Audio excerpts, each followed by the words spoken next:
Evet arkadaşlar, herkese merhaba. Şimdi bastığımız araç içi bardak tutucunun baskıdan çıkan parçası. Gördüğünüz gibi destekler burada. Tutma yerleri burada. Bardak tutucunun iç haznesi burada. Şimdi bunu bir temizleyelim. İçinden bir bakalım. Baskıda şu an bir hata yok gibi görünüyor. Şurası biraz sık olmuş sanki şu destek ama destekleri bir söküp kontrol edelim. Bakalım baskı nasıl durumda. Biraz sert olmuş.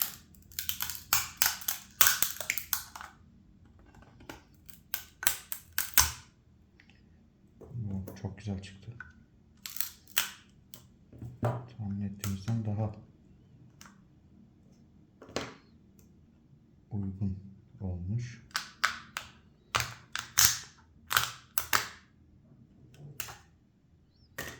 Evet, gayet güzel çıkıyor. Mükemmel derecede. Evet.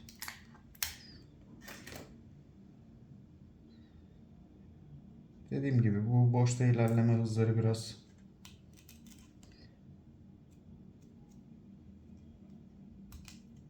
düşük bıraktığımız için şu kısımlarda pürüzler oluşmuş. Bunu bahsetmiştim zaten. Onlar da aynı dediğim gibi zaten çoğunlukla tırnağımla bile kazıyabiliyorum. Basit bir şekilde. En son kalan eğer çok fazla bir pürüz varsa onları şu Grabber setiyle alacağım. Şu an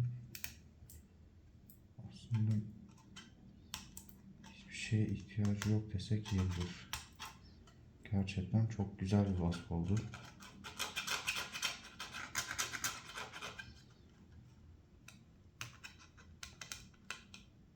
Şu iç kısımda biraz pürüz kaldı. Onu da şöyle yapalım. Şu ufak tefek ip gibi olan kısımlardan korunmak için pürmüz bile demeyelim, çakmağın büyüğü var bir şey.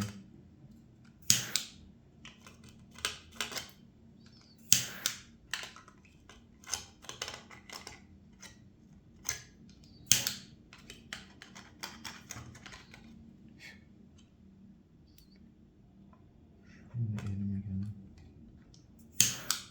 şu kısımlarda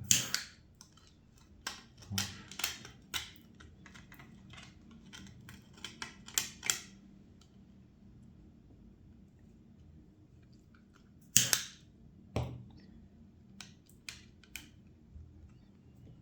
Şu kısımda biraz desteğin altı kalmış.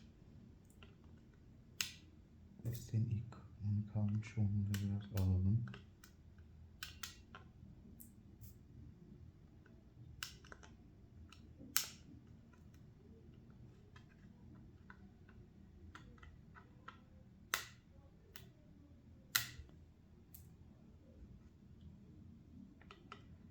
Şu kenarlarda birazcık kalmış.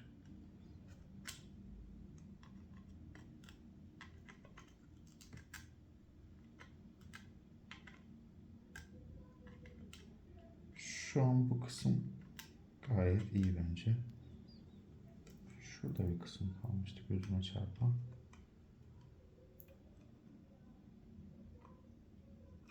Şurası var.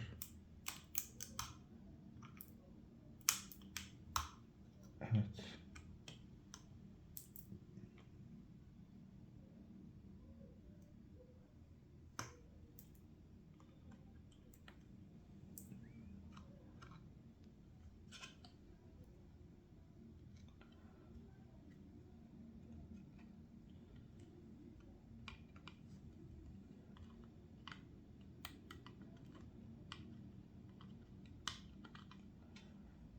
Gayet şık oldu. Evet. Baskı da neredeyse hatasız. Yani neredeyse dediğim, yani pürüzsüz baskı almak çok zor oluyor. illaki minik minik pürüzler oluyor.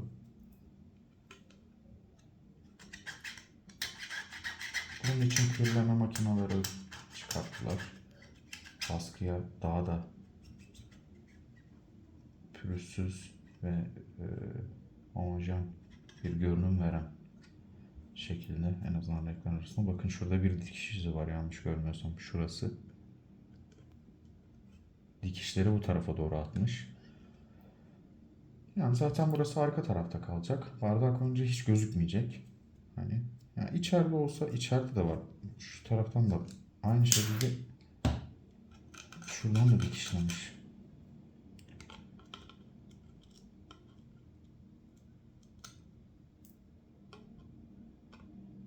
Onları da temizleyelim.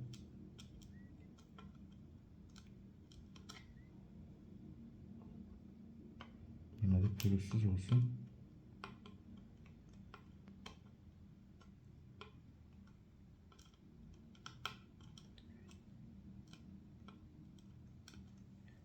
Sağlamlık güzel.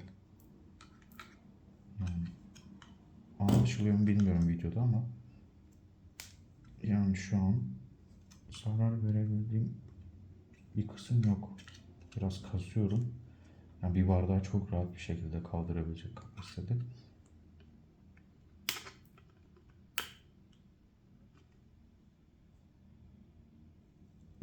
Şu an herhalde oldu. Yine de kontrol ediyorum.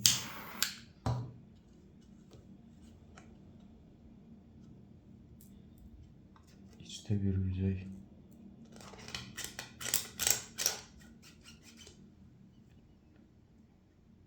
Yani tırnağıma bile zarar vermiyor, öyle diyeyim. Hani o dıştaki pürüzleri tırnağımla bile alırken tırnağım bile zarar görmüyor.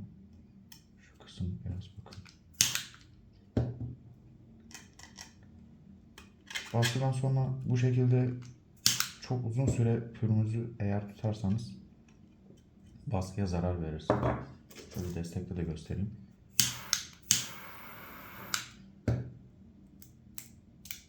Yani büküklük sonuçta yumuşak, yani bakın elimle bastırdığım zaman elimin izi çıkıyor. O yüzden fazla uzun süre tutmamaya çalışın. Kısa süreli hamlelerle yapın bunu.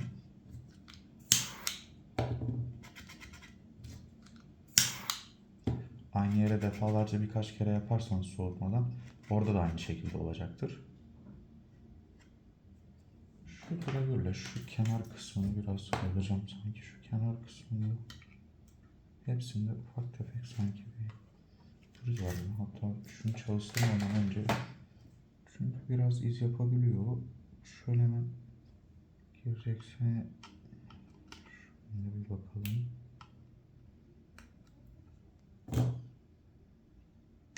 Yani dikiş izi büyük ihtimalle.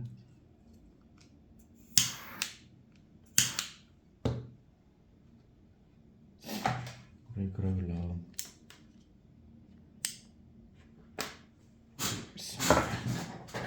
Şu üçlüye bir bakayım.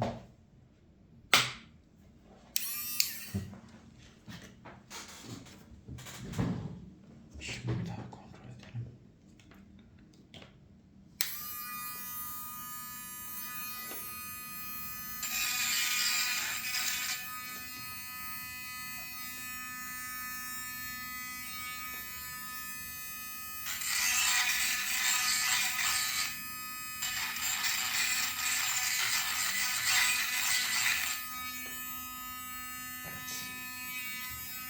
Böyle çok daha pürüzsüz oldu.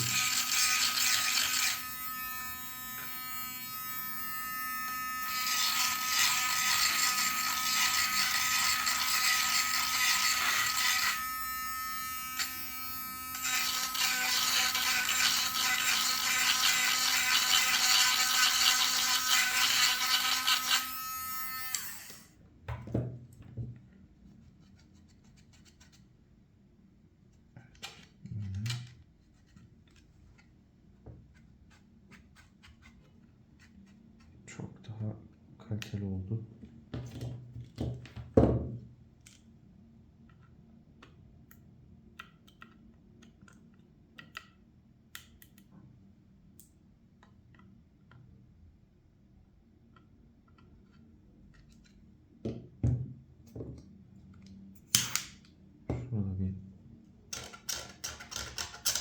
pürüz daha gördüm, onu da aldım.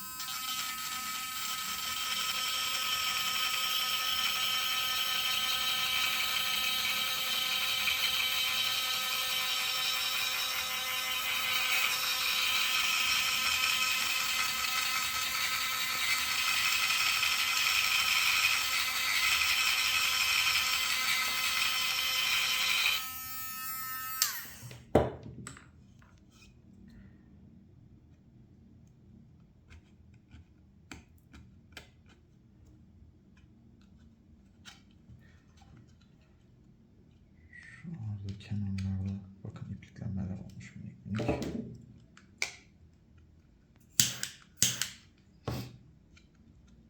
Bence gayet güzel.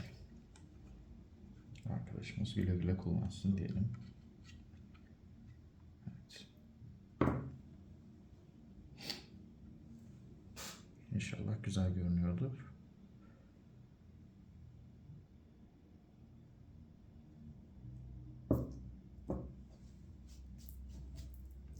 İzlediğiniz için teşekkür ediyorum arkadaşlar.